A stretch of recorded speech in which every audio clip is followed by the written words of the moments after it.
hoe and a barrel of scotch. And check out this new show you gotta watch. Bill is your captain, yeah, the king of the sea. And when he's not pimping, he's reviewing movies. Always drinking brew with a Merman or two. Burned a couple towns, even pillaged a few. Since he was a lad, he ran his own crew. Captain Bill will tell you what you have to do. He's a self-made man with a crazy-ass plan. The whole house hop from Brazil to Japan.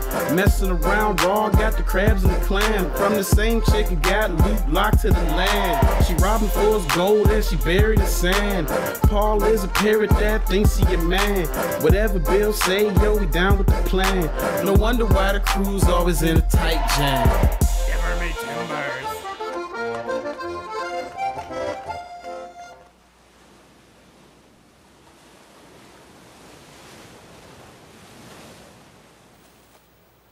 Oh, come on. You don't want any tan lines, do you? Oh, ahoy there, and welcome back to another exciting episode of Captain Bill's Movie Review, coming to you live from my muddy vessel, the SSF Captain Bill. I'm your dashing, daring, handsome, well-decorated host, Captain Bill. I laugh in the face of danger, giggle in the face of defeat, chuckle in the presence of a venereal disease, and snicker in the face of a parking violation. Given the highest honor for bravery in the face of calm seas. Ah, that must be Paul, my close friend and first mate. Paul here is the only member of my crew with enough sense not to argue with me. That puts him second in command. Yeah, the crew's a bunch of morons. That's right, pretty bird. Speaking of morons, I best introduce our co-star and resident film snob. He's an inbreed hayseed from Nebraska who's deathly afraid of water, doesn't have any gender-affirming facial hair, nor has he ever felt the warm, gentle caress of a woman who wasn't his mother. Say ahoy to landlocked Luke. My name's Terry, actually. How are the waters out there, Luke? Oh, it's looking beautiful out there, Bill. Great day. You hear that, Paul? Luke's all cranky because he got to mop the rug again. Well, you better put that mop down so you can get your blankie. Yep, Oedipus complex, Oedipus complex, chronic bedwetter. I'm gonna kill that parrot. Okay, Luke, let's take a look at our first movie. It's a heartwarming story about three friends trying to change the world. Stoners in Time follows a trio of snack-loving, pot-smoking slackers as they discover a special form of bud, which enables them to travel to any point in time. In this clip, they've just traveled back to the 60s and have to figure out what to do. How do you smoke a pot anyway? I don't really get that.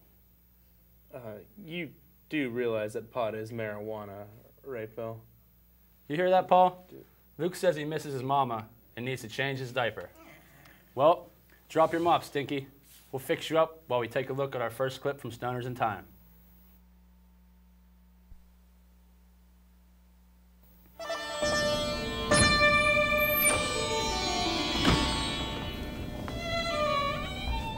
Where are we again? I don't know. 1966, man. Oh, what kind of stuff happened in 1966? I think it's the year Nixon took office. Nah, that was in the 80s. 1966 was when they made that Dazed and Confused. Yeah. That's not right, retard. Came out in 93. Oh, yeah. Ha.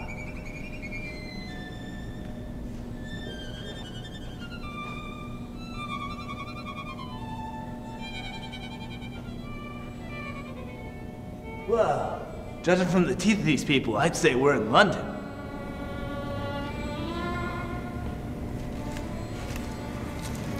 Unreal.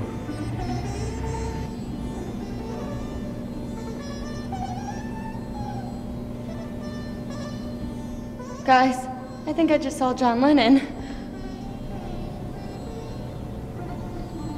No way!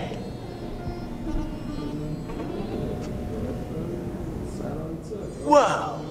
Is that Yoko Ono over there? Whoa, she's smoking. Get out. This is where John and Yoko meet. This is Yoko's art show. You know what we have to do, right? What? Ah! How? Dude, bad idea. Look, we have to prevent those two from falling in love. Why? Other than her eventually destroying the Beatles. Think about it. Yeah. Imagine. Probably no more countries. No more religion. You're right. We need to stop this from happening. We have to stop that quartet record. But how? Her music is so awful and her art so lousy. Wait, you just gave me an idea. Here, follow my lead.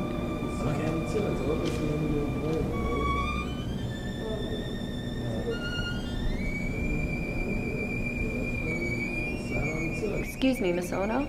Hello? Yeah, I was wondering if, you could sign me on as your apprentice. My style's been called tacky and offensive. Oh, I like the sound of that. Let me see. Right this way, Miss Ono.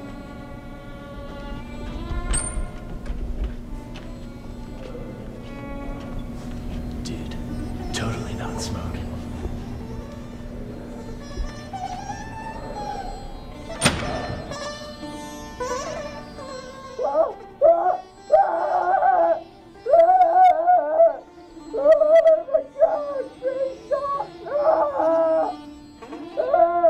I dig Ryoko's new riff.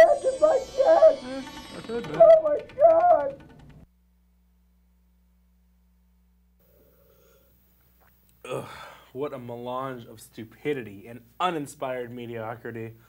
Couldn't they have done something more useful with such an amazing gift? Like, I don't know, put a stop to the senseless Vietnam War? Huh, war? You call that a war? It was a flimsy excuse to go over and enjoy fine Vietnamese prostitutes. Now the Battle of the Bering Strait of '88, that was a war. I lost every expendable life at my disposal and then some. But we took as many as we lost. Damn fine battle. I myself lost a testicle and $25 in that battle. $25? Yep. I bet my first mate $25 he'd die within 5 minutes once a glorious battle had begun. He survived 17 minutes until a cannonball knocked his head clean off. My $25 is in a watery grave off the coast of Alaska. Wow. Wow, Bill. Yeah, you didn't know I was such a great man of my word, did you? I also buried my testicle I lost with him. Why? Well, I bet him he'd accidentally kill one of his own men during the battle. And if he did, he had to give me one of his cojones. I lost a bet, had to give him one of my boys instead. You never welch on a bet. Well, the Uniballer and I will be back after a word from our sponsors.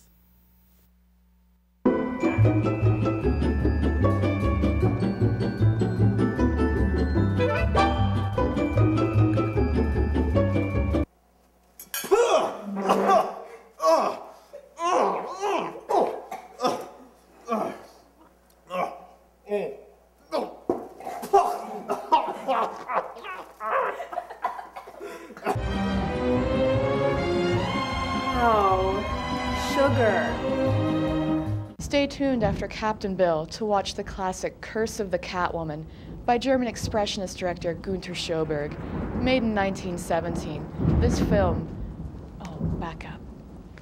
film paved the way for movies such as The Cabinet of Dr. Caligari and Nosferatu.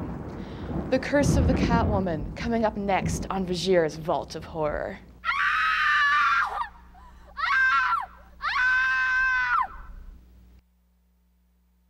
What's the point of a cell phone if you have a good house phone? MacGyver was a great show. How about a dog? It was a really handsome dog. 37 seconds. The shortest time it ever took McDonald's to make me poo. Ugh, the taste of stale crackers in my mouth. I ran the Boston Marathon once. Wasn't even tired. Smelly bastard deodorant. Use it.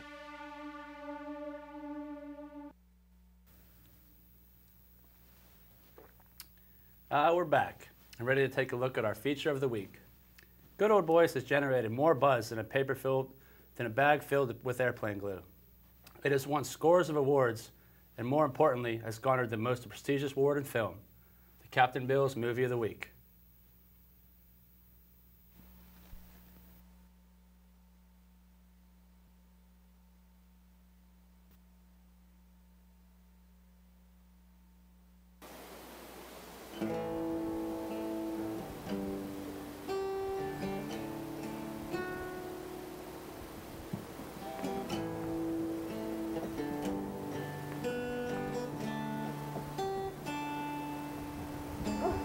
Cold snaps kicking our grits something fierce, John boy. Yep. Suppose we better get off our fat duffs and milk them cows. Yep. You know what I don't get, John boy? What's that, Billy Ray? Failures, they go with other failures. I don't get them homos either, sir. I mean, why would you want to go with a feller when there are so many pretty gals in the world? I don't know, BR. Just don't. Caught a couple of ranch hands plowing each other's field in the barn once. I asked them what they was doing, and they told me that they were doing to each other what I do with my sister. That's gross, man.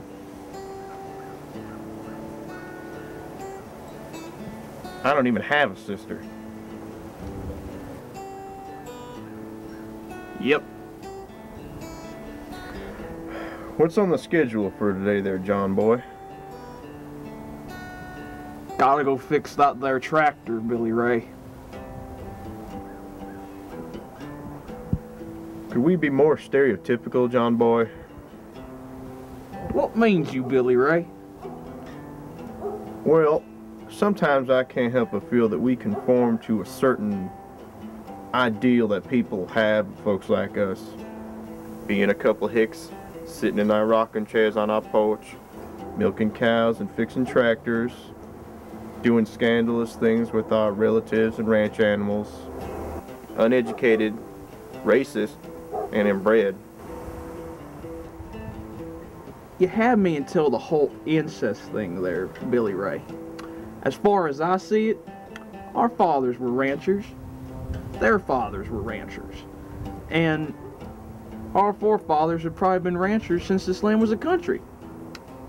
And, I just don't see city folks doing what we do every day, you know, milking them cows and fixing them our tractors. But when it comes to them wanting their milk for their chai tea latte or their duck for their foie gras, we'll do it. And if that makes us stereotypical, so be it. I'm a good old boy, and I'm proud of it. Well, gall dang it, John boy. I'm proud to be a good old boy, too. Well, suppose we gotta go milk them cows. Yep.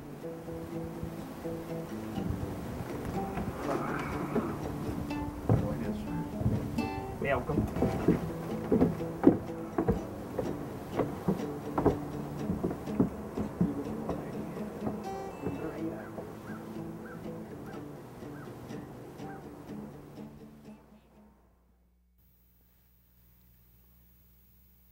Man, they don't just make enough movies like that anymore.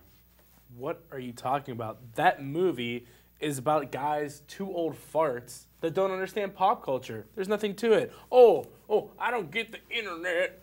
I don't get that DVR. Well, I don't get that Ryan Seacrest. Who's that feller? It's just a waste of film, Bill. Well, Luke, I suspected that you weren't attuned to the subtle nuances interwoven into that film. It's about the simplicity of farm life. I myself was raised on a mink farm, so I can relate.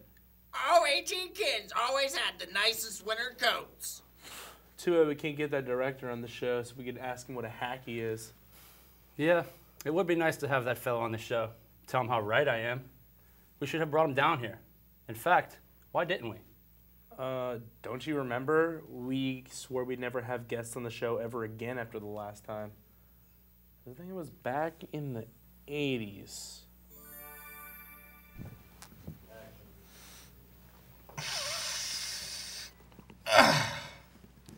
So, Police Academy 4 looks to be the funniest movie since Revenge of the Nerds 2.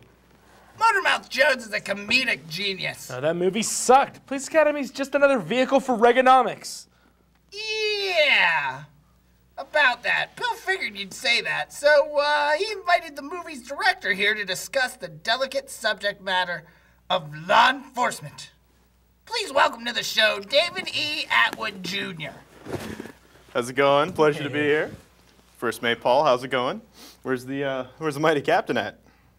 Oh, he's, currently traveling abroad.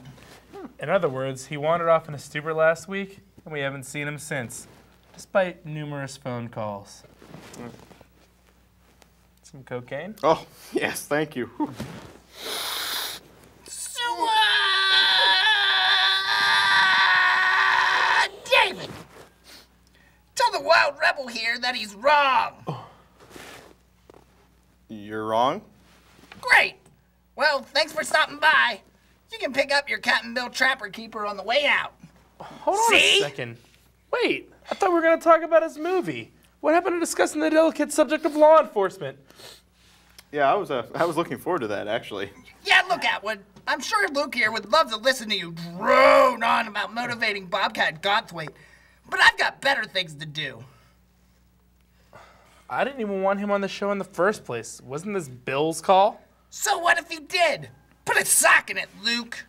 No, Paul. What about you? Shut up. No, Paul. What about you? Shut up. No, Paul. What about you? Oh. Wait a sec. I get it. You're like the guy in the movie. Cute. Can we talk about my movie now, please? Mess with the bull, you get the horn. Police Academy 4, the movie I directed. You were gonna have me on here and answer a few questions. Yeah, did you direct Howard the Duck? What? Howard the Duck. Oh man, that movie was a hoot. That little duck was pretty foul. Your puns are killing me. I didn't even plan on that. I'm driving myself quackers.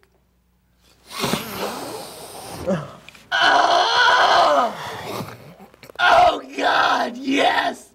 Oh, lather me in butter. Steve Guttenberg wanted me to direct him in a different manner for this movie. He wanted to take Malone, his character, in a different direction. So I told him he should study the classics, you know. Yeah, nobody cares, Atwood. Just take your Trapper Keeper and go. Man, you Hollywood types just love to talk about yourselves. Hey, Atwood, if someone wanted to get into acting, how would I go about doing that? Age-old question. Find out who the casting director is for a major studio and follow him day and night. Plant microphones and cameras and video cameras in their house.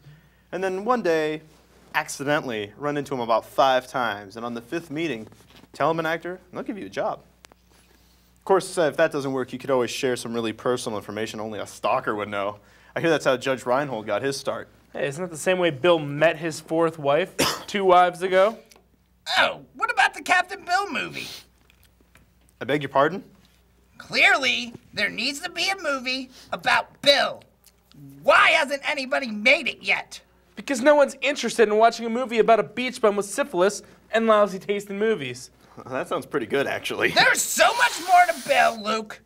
He has a rich and exciting past. Did he ever tell you about which body cavity he hid dope in and smuggled it out of Turkey? Was it his chest? The story's just as boring and disgusting as it was the first 100 times you said it. Well, tell me something else here, Mr. Hollywood. How come I've never been in a movie? My face was made to be projected. Oh, have you ever auditioned for anything? Auditioned? I shouldn't have to audition. You Hollywood types should be busting down this cage and begging me to be in your movies. Atwood, if you put him in a movie, it would be the death of real cinema. You wouldn't know anything about that, would you? You talentless hack. How dare you? Police Academy 4 is the most personal, intimate movie I've made to date. I explored themes in that movie no other movie ever dared to explore. You know what? Shut up! You Hollywood types are so into yourselves. It makes me sick. Get off my show! Yeah!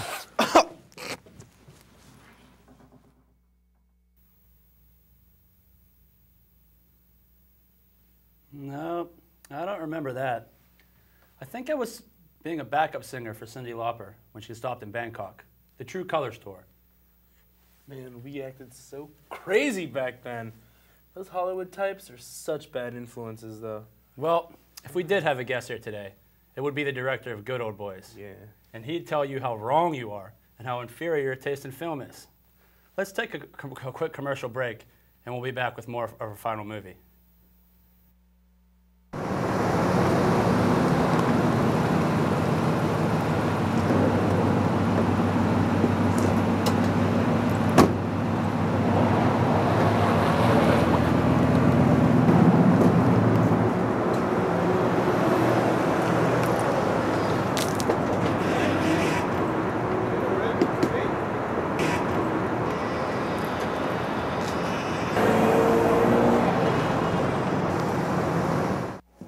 Terry, we're all out of lubricant again. I know, Stefan. We ran out too quickly.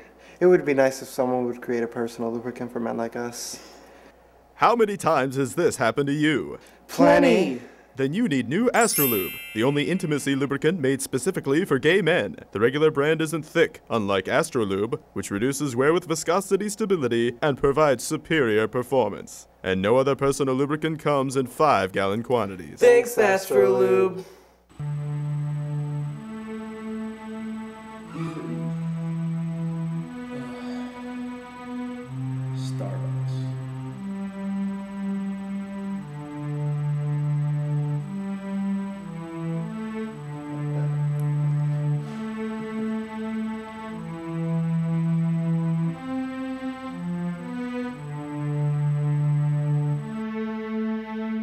Smelly Bastard deodorant. Use it. Yo ho ho and a barrel of scotch. We're back and ready to take a look at our final film, Bunny Pussy Johnson. Bunny, who by the way is smoking hot, is a vigilante who protects people or something. I really don't know what the movie's about, but damn, Bunny is fine. She reminds me of a girl who escorted me in Amsterdam. That's not a girl, Bill. Damn right that's a girl. She's all woman. More than you could handle with those lily white debutante gloves you call hands. Yeah, curtsy and bow like a little princess, Luke. Paul's more of a man than you are, and he has internal genitalia. Can we just roll the clip already? I heard some dynamite acting in this one, especially from the thugs. Pay attention. I was once tackled by a gang of prostitutes for refusing to pay on the grounds that they had all the pleasure. There must have been 10, maybe 70 whores on my back. But with an empty Tic Tac box and the greatest hits of ABBA on cassette, I fashioned a crude pair of brass knuckles and walloped all 130 of them. Can we just play the clip already? Come on!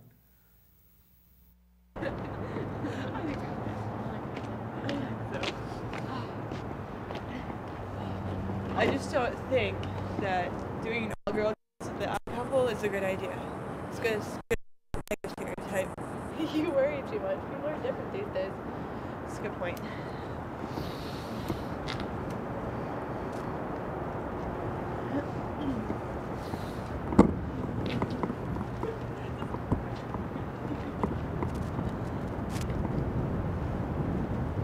Look what we got here, Billy. A couple of lesbos. You know, I don't get these dyke broads, Tony. I just think they need the right kind of man. I think we ought to show them what a real man's like. Should.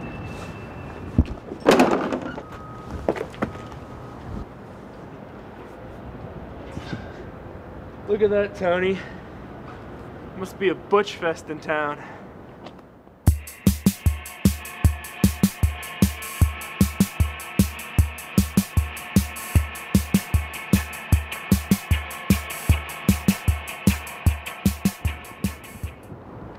How about it, baby? Wanna get wild? Hell no. I like girls.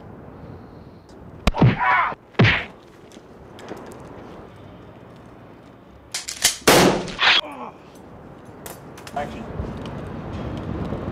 Action, go. We love you, pussy! I'm Bunny Johnson. You can call me Pussy. Wherever a guy is persecuted because he gets an erection in a gym shower, I'll be there. Wherever a woman gets heckled because she goes to the barber and asks to get her hair cut like Joan Jett, I'll be there.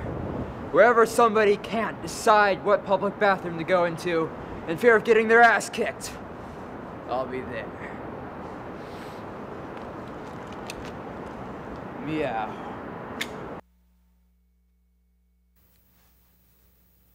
Yeah, I don't know. I still think that Bunny's one classy broad. But that one goofy-looking thug looked familiar. Yeah, the real ugly one looked kind of like, Little Miss Princess Luke over here. Oh, yeah. Is that what you did during your vacation? William, acting is my vacation. I spent several weeks with gangs of tough guys in leather bars, studying their every mood to prepare for this role. Mm-hmm. And what exactly did you learn in these bars? Tough guys love share in drinks with umbrellas. Look, Luke, you want to study a real man? You should have just studied me. I'm as alpha as it gets. Care to guess how many bastard children I have? No, not really. Well, I'll tell you anyway. Continentally, I have 9 in Asia, 8 in Africa, 14 in Europe, 2 conceived in Antarctica, around 33 in South America, Yeah. and 24 in the greatest continent of all, the US of A. Wow. Yeah, it all started when I was fired from my brothel receptionist job for sexual harassment. You don't get much more than me, Candy Pants. What a magnificent specimen.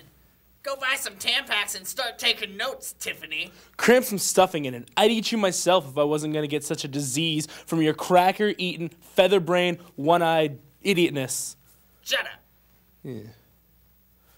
Anyways, don't you think I did a pretty good job as thug number 2? Well, you know what, I will say this. You did make that super hot heroin look even better. So, I guess you did all right there, Olivier. Of course. You'd be happy to be an extra in any crappy movie. Eh, Brando? That's it.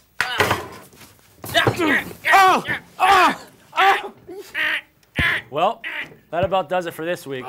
For Landlocked Luke and my first mate Paul, so long. I'm gonna call up that actress from Bunny Johnson.